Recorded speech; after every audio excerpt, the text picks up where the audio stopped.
Well, it's time for our first interview of the day. Joining me is the Finance Minister, Mathias Cormann. Mathias Cormann, thanks very much for your time this morning. Let's start on the economy. This week we've had the wage price index 0.5% for the quarter, a disappointing figure. The economy shrinking as well by 20,000 jobs in October. How would you sum up the performance of the economy right now? Well, real wages growth is actually running right on the 20-year average. So wages continue to grow faster than inflation, about 0.6% above inflation, which is consistent with the 20-year average. And if you look at, of course, the performance of the economy over the last 6 years, about 1.5 million new jobs have been created. I don't believe that you can jump to conclusions in relation to 1 month's data. I mean, obviously, we will be looking forward to the third quarter national accounts data to finalise our judgments in the lead up to the half-yearly budget update. So what's that going to mean exactly? What is on the table for MyEFO, depending on that particular figure you mentioned, the next accounts figure? No, well, I mean, MyEFO is a half-yearly budget update. It's not a budget. Obviously, in the half-yearly budget update, we'll be providing updated assessments in terms of the economic and fiscal outlook. That's what you would expect. There'll be a range of areas, obviously, where there will be increased expenditure, in relation to fighting or supporting communities impacted by the drought, investing in increased drought resilience, as well as supporting families and communities impacted by the drought. There will be increased funding support, in particular for the aged care sector. These are things that we have already publicly canvassed, but beyond that, it's an update, and it will provide an update in terms of our assessment of the economic outlook, the revised economic outlook over the forward estimates. So is there any prospect of any form of stimulus being announced, whether that's going to start straight away or even after the next budget? Yeah. We delivered a pro-growth budget on the 2nd of April, and it is a plan that we took to the last election to build a stronger, more resilient economy where more jobs are being created, and that is the plan that we're we are implementing, that we are delivering on. That's what we promised to the Australian people that we would do, and that is what the Australian people expect us to do. It's a pro-growth budget perhaps, but the growth's not showing up. So if that is confirmed in the next accounts update, would that give any rise to a possibility of more stimulus in MyEFO or not? Well, I completely reject what you've just said. I mean, the Australian economy continues to grow, and the Australian economy continues to grow when a number of other economies around the world are shrinking.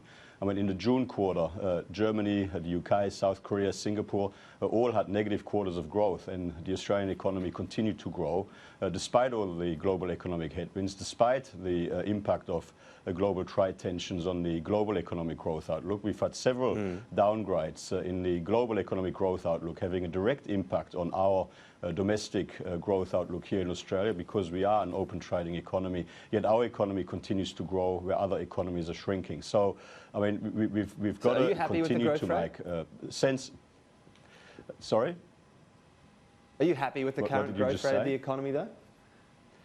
Well, we are obviously satisfied that the Australian economy continues to grow. We want to keep building a stronger, more resilient economy where Australians have the best possible opportunity to get ahead, and that is what we're doing. That is why we have legislated lower income tax rates. That's why we're rolling out a $100 billion infrastructure investment program designed to strengthen our economy into the future in a structural way by investing in productivity enhancing, economy enhancing infrastructure. That's why we're pursuing free trade agreements to give our exporting businesses better access to markets around the world. That is why we're working to lower energy prices. I mean, that is why we're investing in skills. I mean, we are continuing to implement our pro-growth agenda, and we're not going to get distracted by that, by hyperventilating commentary from a floundering shadow treasurer. Okay. Do you still think wage growth will increase to 3.25% next year? Well, again, we will be providing our updated forecasting assumptions and our updates in terms of the economic and fiscal outlook. But that figure in particular seems heroic right now, does it not?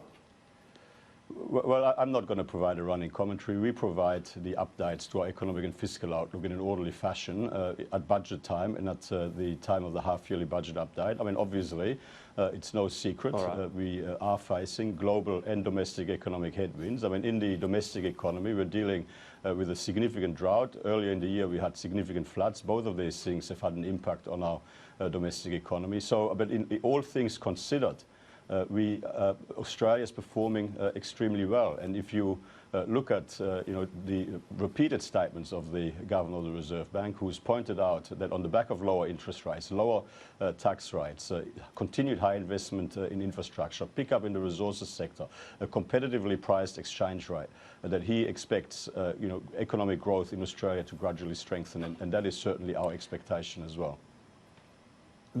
Obviously, the government is still determined to deliver the surplus in the current financial year.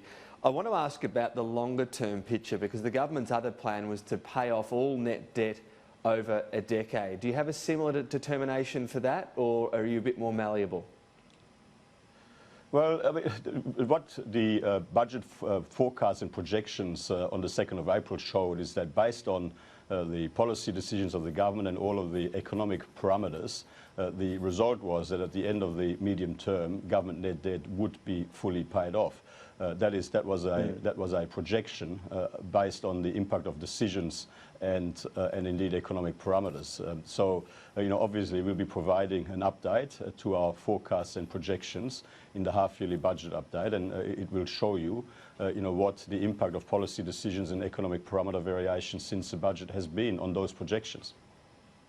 But just in terms of your determination, your disciplines, if you like, as I said, this current surplus is something the government has guarded very jealously. Is there going to be the same determination rolling right out, or are you more flexible about making sure economy really gets flying again? Well, I tell you what our determination is. Our determination is to build a stronger, more resilient economy where Australians today and into the future have the best possible opportunity to get ahead. Our determination is to ensure taxes are as low as possible, so as high as necessary but as low as possible, and fiscally responsible, while we are funding all of the essential services that Australians rely on and that Australians expect in a fiscally sustainable fashion, while also making sure that the government lives within its means. Because if we don't ensure that government lives within its means and delivers a surplus, then we weaken the opportunity for Australians into the future, because we would be imposing either higher tax burdens or deeper spending cuts on Australians into the future. It is very, very important that we achieve all of these three competing objectives: taxes as low as possible and sensible, funding guaranteed for all of the essential services, while also making sure that government lives within its means. That is a very significant component of building a stronger, more resilient economy into the future. Just a couple of quick topics to cover off. The Australian organic infant formula company Bellamy's is going to be bought by a Chinese company, approved by the Treasurer after it got ticked off by the Foreign Investment Review Board. Do you think there should be a bit of a watch on this area, given China's interest, a limit on how much they could buy up within the infant formula area? Well, look, I mean, firstly, we welcome foreign investment. Australia relies on foreign investment to support our future growth and jobs creation, and that investment will support jobs here in Australia. It went through the appropriate assessment through the Foreign Investment Review Board, as you say.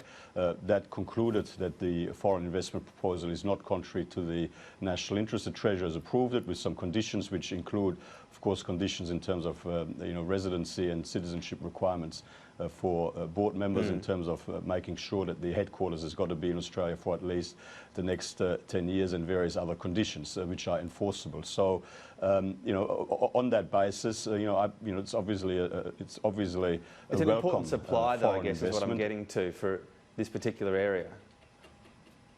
Well, it's an incredibly fantastic opportunity for Australians to sell more of that product, not just here in Australia, but into the Chinese market. All right. Just finally, Ben Roberts-Smith had some advice today for anyone that would be thinking about joining the ADF. His advice would be don't. And he says leadership, in particular top brass, is one of the big issues. What's your response to that? Well, I mean, obviously, providing the appropriate support to those fellow Australians who choose to serve is absolutely important, and the government continues to very carefully consider what more we can do. We have done a lot in recent years in terms of providing additional, better support to our serving and former serving personnel. But I mean, in terms of the point that he makes, that we need to ensure that appropriate supports are provided, I totally agree with him.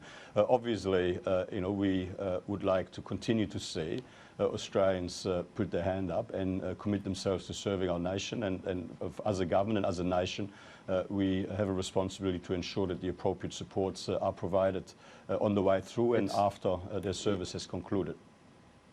It's not a good advertisement, though, is it? Well, I mean, I think I've provided you my answer.